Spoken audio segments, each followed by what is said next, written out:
se construyó probablemente en la época cirí. Estaba construida en tapial, pero está restaurada con ladrillo. Ahí vienen las dimensiones.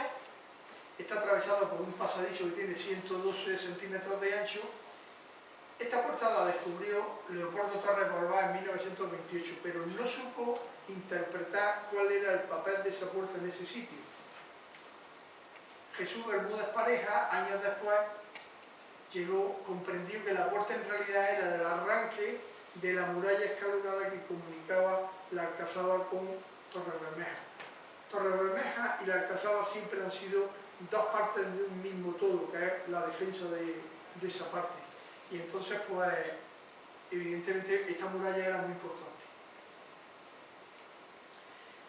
En la primera imagen que hay de la ciudad de Granada, es un cuadro que se llama La Virgen de la Granada, de Petrus Christus, 1410-76, que fue la fecha vital de este pintor.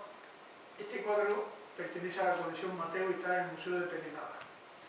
Ahí aparece representada por primera vez la ciudad de Granada y la Alhambra. En el recuadro rojo os he puesto el torreón que estamos tratando, aparece representado ahí.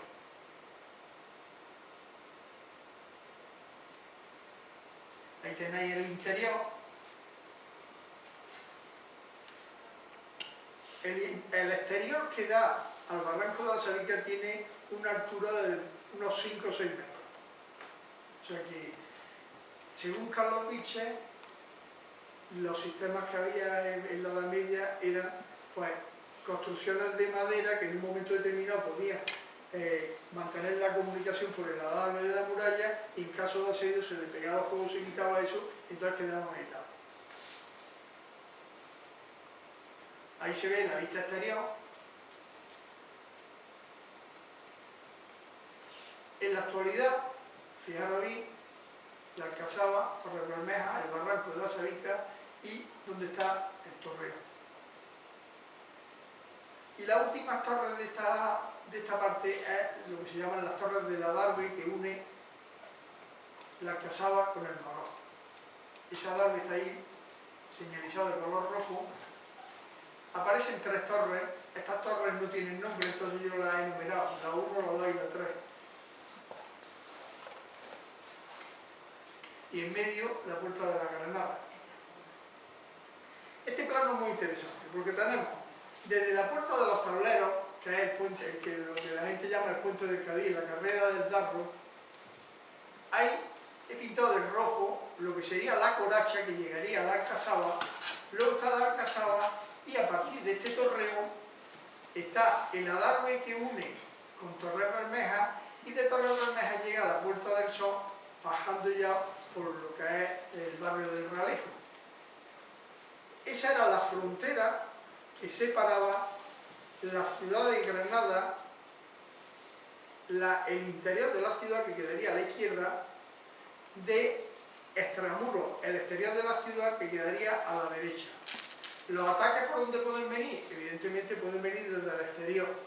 Por eso las torres que estamos tratando ahora están mirando hacia oriente.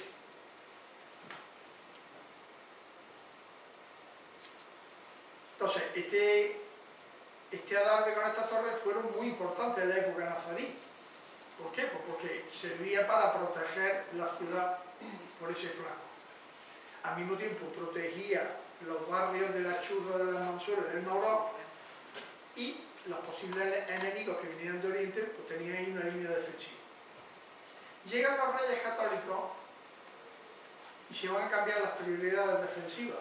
Cuando llegan los reyes católicos y toman la Alhambra y toman la ciudad de Granada, al principio es como meterse en un avispero, porque en realidad Granada está llena de musulmanes que son sus enemigos. Entonces, ¿a quién hay que controlar? Pues el peligro ya no viene de fuera, el peligro viene de los mismos granadinos o del Albaicín que se pueden levantar. Entonces, el baluarte de la Alcazaba va a servir para una amenaza continua de decir que como os mováis estamos aquí, y entonces esta muralla, este adarve, pues la prioridad defensiva que tenía de defender el oriente ahora va a ser mirar hacia el occidente. Los Reyes Católicos van a reforzar esa muralla porque era muy importante, y es curioso un dato que pone los documentos, y la van a encalar para mimetizarla con el resto de torres y murallas del Alcazaba, con lo cual nos hace pensar que la Alcazaba fue de color blanco en su tiempo. La encalaron. Posteriormente, en la época de Carlos V, hay otro elemento importante, es que se construye la torre, se construye la puerta de la Granada, y en vez de estar mirando hacia afuera de la ciudad, se pone al revés. La parte interior que da a la Alhambra es la menos vista, y la parte que da a la ciudad es la más resultona, la que realmente se decora. Es una forma es un mensaje de decir, entre la ciudad de Granada y la ciudad de la Alhambra, que eran dos ciudades que nunca se llevaron del todo bien, la ciudad de la Alhambra siempre dominaba, aparte de que estaba por encima la ciudad de Granada, era una forma de decir, el que atraviesa esta puerta entra en lo que es la inmunidad de la Alhambra. Esto vamos a ver que también va a tener sus problemas. Entonces, aspectos positivos que tuvo esta torre con estas torres, pues el aspecto defensivo. Aspectos negativos, los granadinos se van a creer que como este es el principio de la Alhambra, la jurisdicción de la Alhambra llega hasta la puerta de la Granada, cuando la jurisdicción de la Alhambra llegaba hasta mucho más el centro de Granada. Con lo cual van a empezar a ir construyendo a lo largo de la Cuesta Gómez y llenar de construcciones el límite de la misma muralla de la misma puerta. Con lo cual, ahí la Alhambra va a ir perdiendo territorio. En la imagen de la izquierda es curioso, os lo he puesto, porque Juan Antonio Vilar Sánchez dice, al final este adarve que sirvió en principio para defender el oriente, después para una posible amenaza de los granadinos por el occidente, al final este adarve lo que sirve es para separar lo que es la ciudad de lo que es el bosque. Y se ve ahí perfectamente la masa arbórea verde y las viviendas.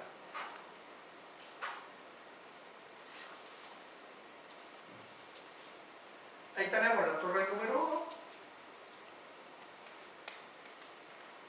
1. La torre número 2, que en invierno, cuando los árboles están sin hojas, se puede ver bajando por la cuesta de donde está la cruz de Leandro Palencia.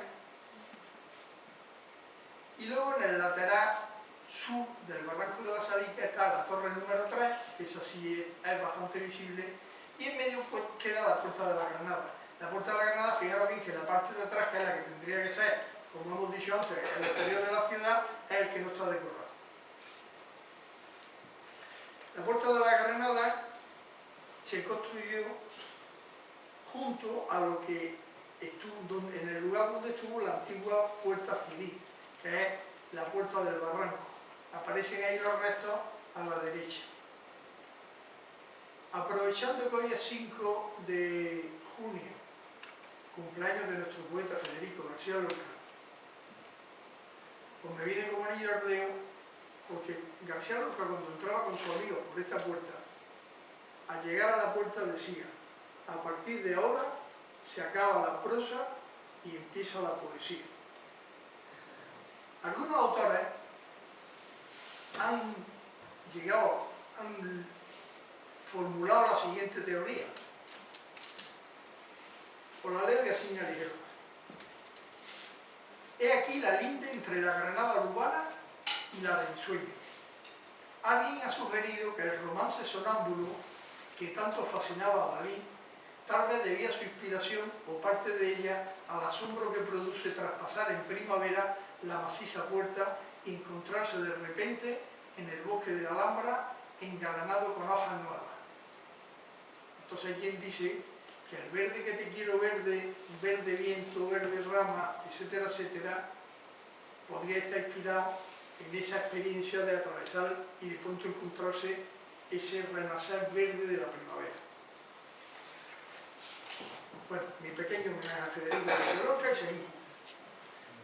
La torre que hay La torre número 3 tendría un adarve que uniría con Torres Bermejas, que ese adarve se ha perdido. Aquí tenemos una foto, un grabado de Gustave Doré de 1862.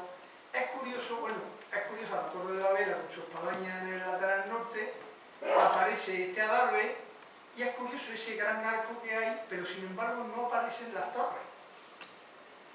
Ayer encontré otro grabado más antiguo donde sí están representadas las torres, con lo cual tiene uno que poner en duda que muchas veces estos pintores por la estética ponían o quitaban, y, aunque son datos, pero no son totalmente fiables. Y llegamos al flanco sur. Esta foto, que no es fácil de ver, está hecha un 11 de enero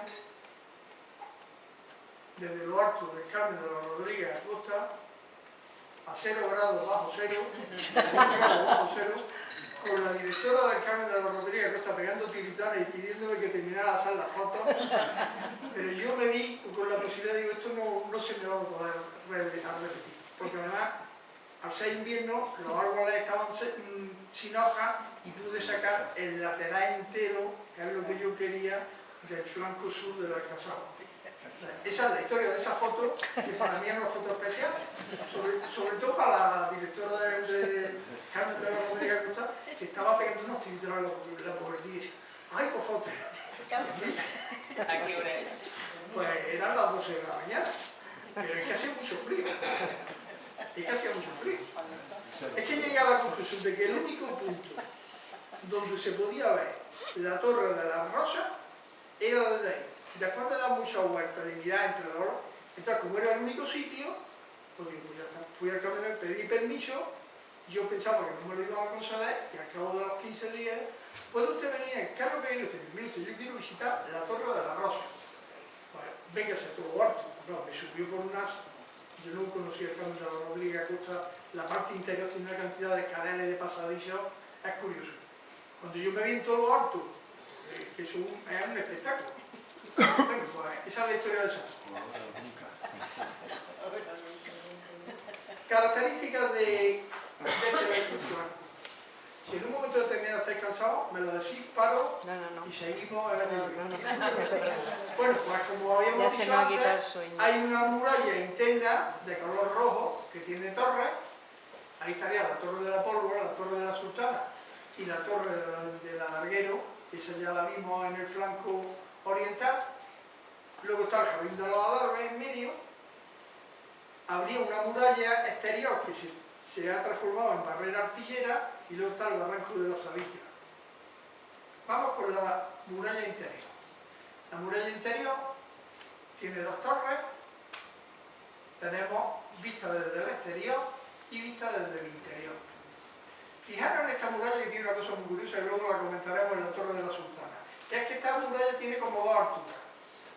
A la izquierda de la Torre de la Sultana, en la foto de abajo, la muralla es más alta, y a la derecha de la Torre de la Sultana la muralla es más baja. Con lo cual, ya contaré ahora después que hay autores que piensan que es que la torre se construyó después de la muralla para que sirviera como de enganche. Después de la muralla tenemos el Jardín de los Adarves. El Jardín de los Adarves sería el foso que rodea la Alhambra, la Alcazaba, que en el siglo XVII se va a ir colmatando, se va a transformar en jardín. Y la segunda parte, la muralla exterior, pues debido a las nuevas técnicas militares, al uso de la pólvora y de la artillería, se va a transformar en un baluarte. Ahí tenéis el baluarte, visto desde abajo y visto desde la Torre de la Pólvora. La barrera, el baluarte no, la barrera artillera, perdón. Y aquí tenemos el Barranco de la Sabica, que visto desde la Torre de la Vela en otoño es maravilloso. Y en la foto de arriba se ve lo que es el Barranco de la Sabica, ese bosque, esa masa vegetal que hace que a los que nos dedicamos a mirar las torres y las murallas no nos dejen verlas, pero hay que reconocer que en verano pues, se agradece por el fresquito que tiene. atravesando la Puerta de la Granada tenemos los tres caminos, camino de la izquierda, un camino peatonal que lleva a la Puerta de la Justicia, camino de la derecha, camino peatonal que lleva a Torres Bermejas y al Carmen de los Mártires, y el camino central, que es el camino de Carruaje. Torre de la Pólvora. Ahí tenéis la Torre de la Pólvora en la foto de la izquierda, la imagen de la izquierda. Bueno, en la imagen de la derecha está la situación, pero fijaros bien una cosa curiosa. En la imagen de la izquierda, fijaros que la Torre de la Pólvora sobresale de la muralla interna del flanco occidental. El sentido que tiene es para, desde la torre, controlar la puerta.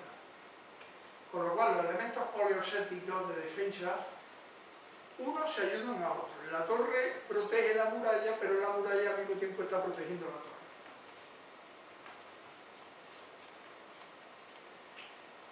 Nombres de esta torre. Bueno, pues la Torre de la Pólvora, porque hay quien piensa que ahí se guardó pólvora o en la cercanía. La Torre de la Guardia, para controlar el acceso por la Cuesta de Gómez, y porque según Juan Antonio Vilar, esta sería la Torre de Guardia, que sería el acceso, según Puente Levadizo, a la Torre de la Vela. La Torre de Cristóbal del Salto, así era conocida en el siglo XVI, está claro que sería un personaje que viviría ahí. Muchas de las torres de la Alhambra que tienen nombres de personas son, pues, militares de la Guardia Alhambreña o viudas de militares que los habitaban. Y también hay otro nombre que se llama la torre, que está sobre la calle de los Gómez.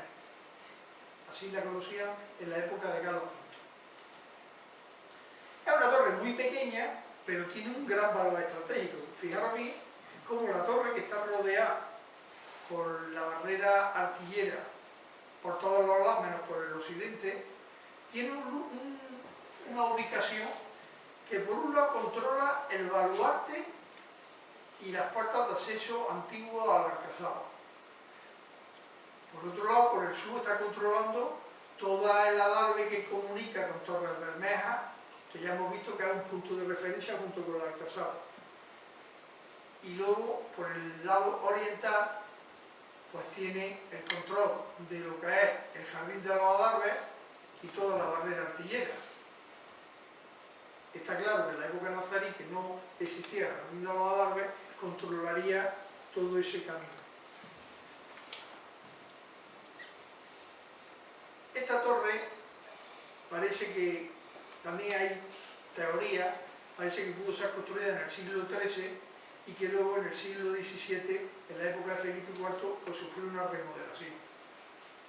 Está construida en tapial, pero también como materiales tiene la mampostería encintada, que es lo que vemos actualmente, y los sillares prenazaríes que hemos visto, las piedras, los sillares que hemos visto antes en la base de la torre, que lo que nos indica que antes de los nazaríes, incluso de los ciríes, ahí hubo algún tipo de construcción defensiva a la cual pertenecerían esos sillares. Tiene una sola planta y una terraza. Tanto en la fachada norte, que da a la Torre de la Vela, como en la fachada sur, hay dos puertas. Ahí tenemos el adarve que une la Torre de la Pólvora con la Torre de la Vela, y en el lateral oriental aparecen marcas de cantería. Los canteros que construían las torres solían dejar sus marcas. Si os fijáis bien, ahí aparece una F invertida. Esa F corresponde al cantero Esteban Sánchez de Falconetti. Esto es uno de los sitios donde se ve más claramente una marca de cantería. Tenemos las escaleras interiores y abajo tenemos la planta única y la torre, lo que es la terraza.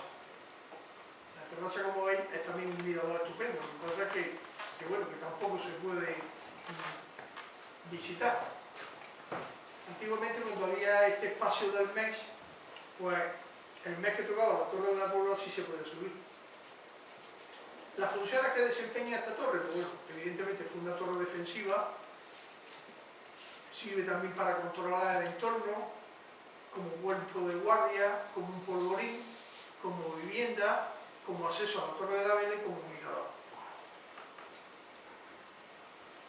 Y en esta foto antigua hay una de Jean Laure que aparece la Torre de la Pólvora. Fijaros que está rodeada de elementos vegetales. Y en la foto de Rafael Garzón, un poco posterior, aparecen menos elementos vegetales, pero sigue habiendo elementos vegetales que la deterioran. Sin embargo, en el jardín de los Adarves hay como una especie de pérgola que con el tiempo desaparece. El jardín de los Adarves va a haber un momento donde se va a poner de moda, los granadinos van a subir arriba a merendar, y lo que pasa es que el gobernador de la Alhambra va a tener que quitarle el permiso a la que regentaba, porque aquello se transforma en un tugurio donde no solamente se merienda, sino que ya se hacen otras cosas. Y entonces, pues, de usar un sitio pues, bastante atractivo, pues pasa a estar controlado.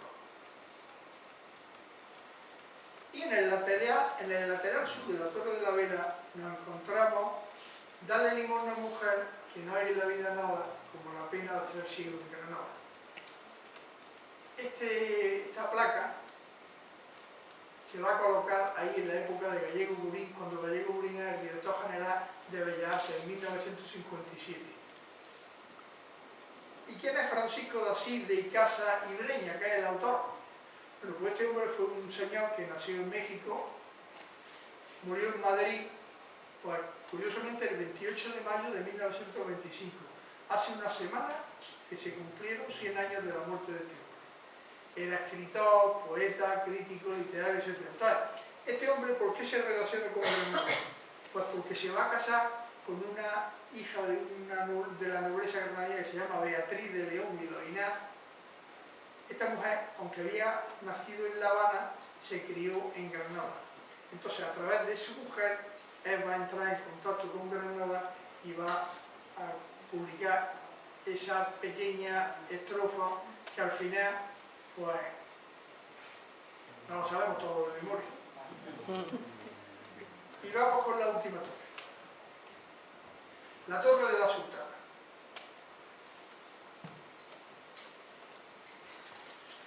La Torre de la Sultana se llama Torre de la Sultana porque hace referencia a la mujer del sultán, o a la que, sin llegar a serlo, se le considera de igual rango. También se le conoce como Torre de los Adarves, por estar en el jardín de los Adarves.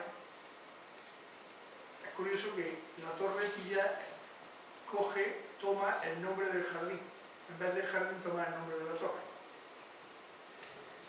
Hay una torre que la llama Torre de la Pólvora, con lo cual, cuando alguna vez hemos comentado la toponimia de cómo las torres, hay un nombre que sirve para las torres, aquí tenemos un ejemplo de que Torre de la Pólvora hay dos torres de la Pólvora. Lo mismo que Torre de la Sultana, hay dos torres de la Sultana. Esta y la Torre de la Cautiva se llamó en su tiempo Torre de la Sultana también.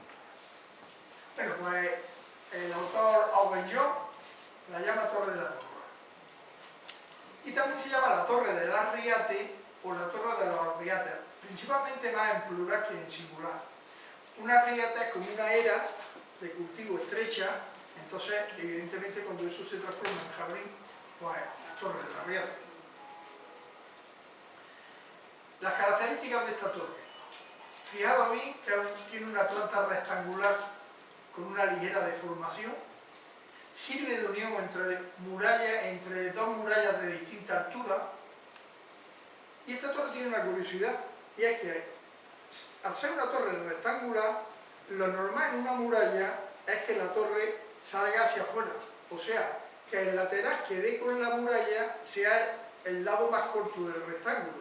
Pero aquí, curiosamente, el lateral que pega a la muralla es el lado más grande de ese rectángulo.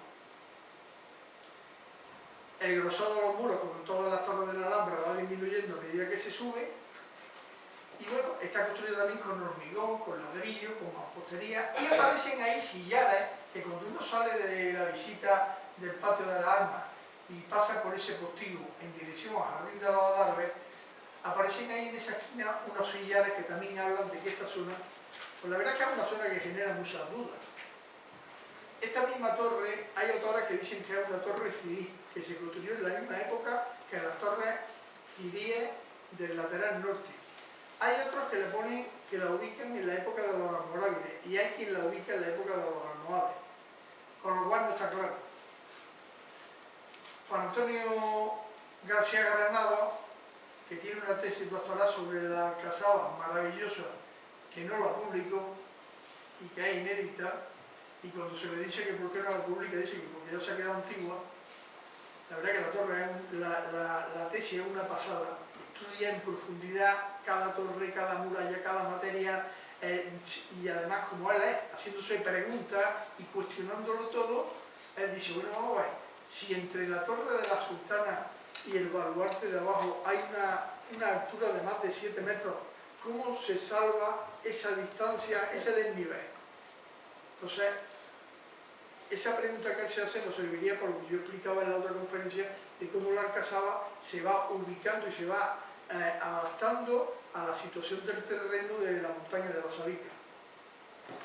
La torre tiene un pilar del siglo XVII, que es compañero del otro que ya estuvimos explicando en la otra conferencia, aunque este tiene menos adornos. Según Juan Antonio Vilá, al rellenar el camino de ronda se perdería parte de la base de la torre, pero hay autores que dicen que la torre, en las excavaciones, en la restauración que se hizo en el año 83-84 me parece que era Roca, pues dice que no había más de 1,5 metros de profundidad.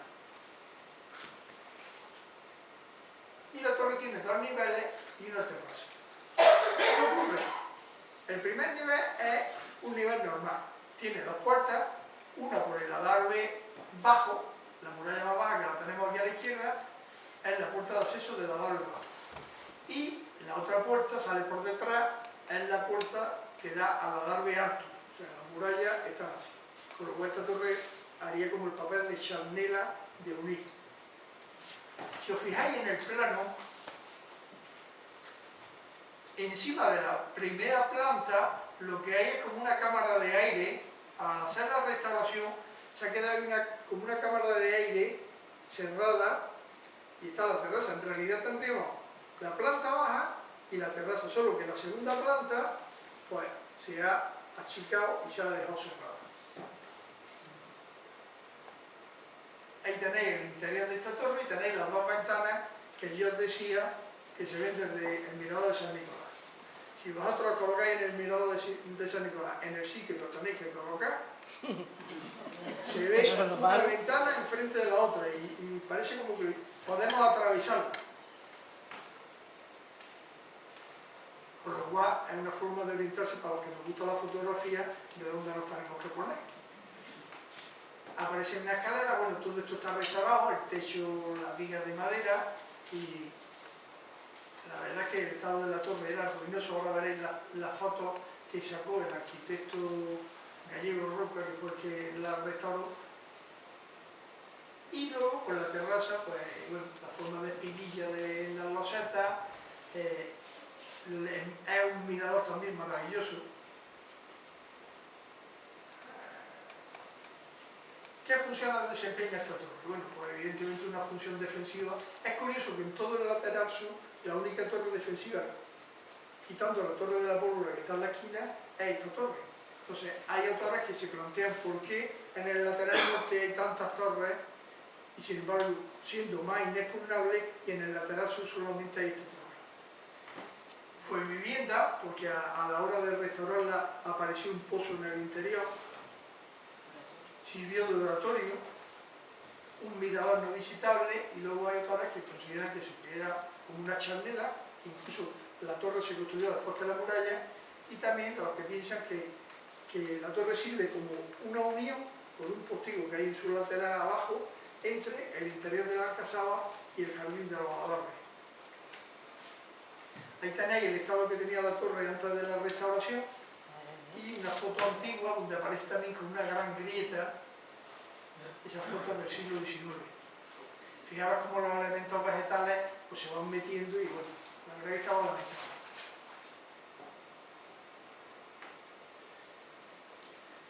En el siglo XVII esta torre se va a transformar en oratorio.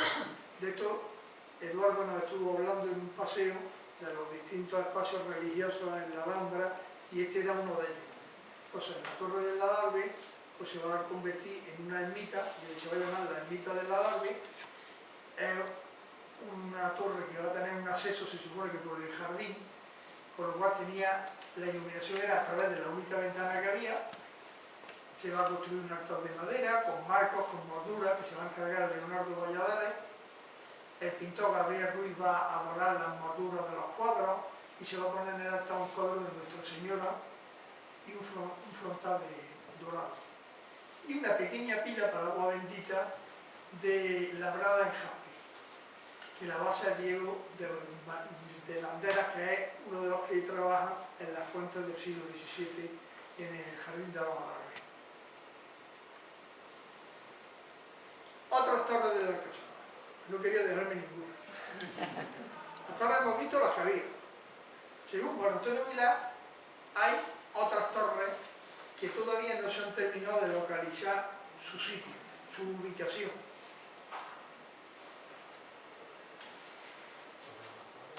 La primera, la Torre de los Pavos. Según el informe de Juan de Mijares, del siglo XVIII, dice el siguiente informe: en la Torre de los Pavos, que es en la Alcazaba, hay necesidad de recibir una pared y aderezar unas bóvedas que están muy maltratadas de la lluvia y echar un terrado encima de ellas, y en dos torres que están a los lados de esta bóveda se han de echar también terrado. Eso es uno de los castigos de las torres de la Alhambra. A lo largo de la historia continuamente van a tener filtraciones y periódicamente hay que arreglar los terrados porque las filtraciones es uno de los problemas de las torres. Segunda torre, la Torre del Tambor. Hay textos de 1700 que se enumera que a continuación de la Torre de la Hidalgo, en dirección oriental, hay una torre que se llama la Torre del Tambor, que es la torre en la que vive Pedro Francisco, muy conocido en su caso a la hora de comer.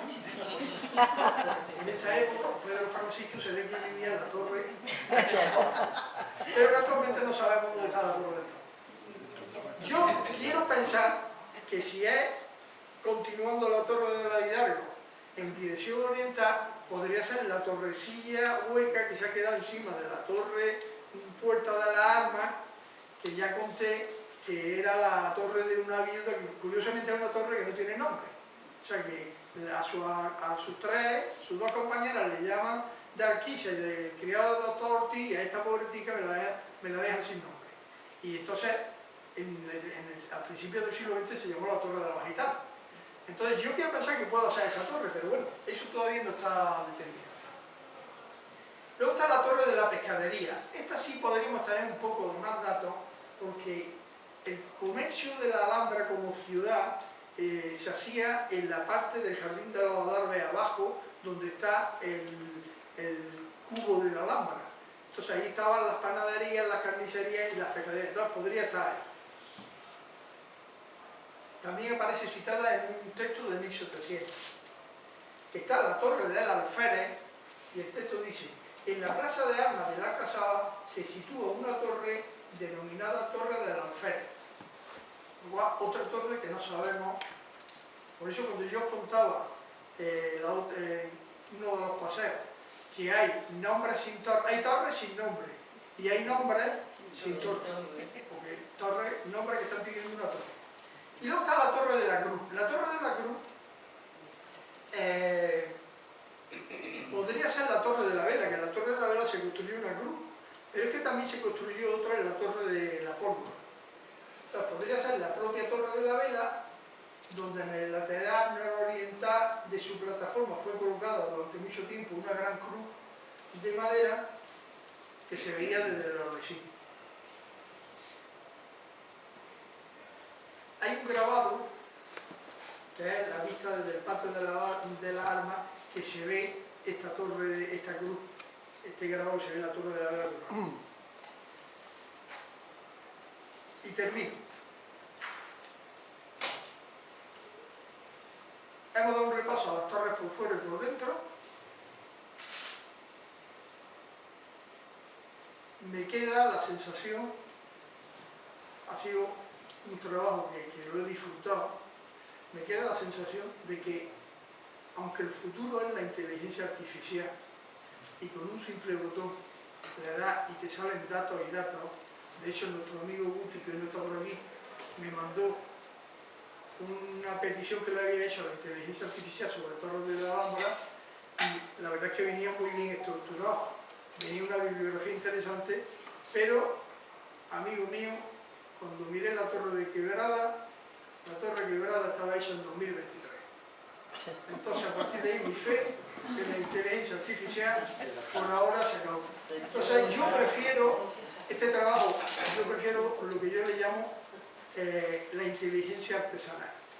El ir disfrutando, porque el ir haciendo las cosas poco a poco, las vas disfrutando, disfruta del camino y luego disfruta la llegada. Con la inteligencia artificial le da algo y tienes la llegada, pero te has perdido el camino.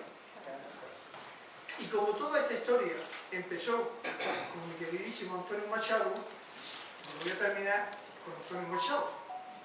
En su bolsillo, una vez muerto, se encontró un poema, Estos días azules y este sol de la infancia. He terminado.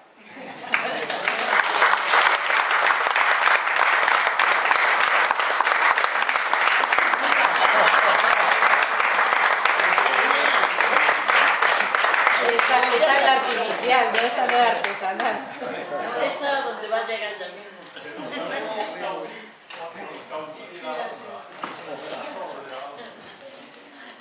Sin duda, si tenéis alguna duda, yo sé poco.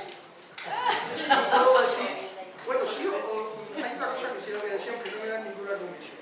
Hace poco, Carolina Molina ha sacado un libro que se llama Curiosidades de la Alhambra. Lleva en la librería una semana o 2 semanas, que se dedica a ir recogiendo curiosidades, anécdotas, historias, chascarrillos de la Alhambra, todo, las puertas, las murallas, los palacios. Yo compré el libro es una auténtica delicia.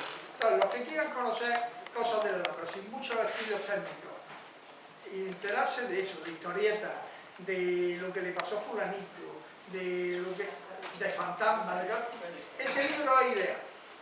Entonces, que lo tenéis en la librería y que yo lo estoy disfrutando como un enano. Y la verdad es que esta mujer, bueno, también es verdad que es escritora y que es periodista, pero digo, ¿cómo ha ido recopilando tantísimas historias? Muchas de ellas ya nos las ha contado Eduardo en sus paseos, pero me da mucha alegría cuando lo estoy leyendo y digo, mira, Eduardo no nos estaba mintiendo, lo dice Carolina Molina. ¿Cómo se llama el libro? El libro se llama Curiosidades de la Alhambra. Sí. Está en la editorial Almuzara. Antonio, una pregunta no técnica, sino ya especulativa. A mí me da la sensación de que todo lo que es la inversión de los recursos que se reciben en la Alhambra para su restauración y adecentamiento, ¿tú piensas que es adecuado?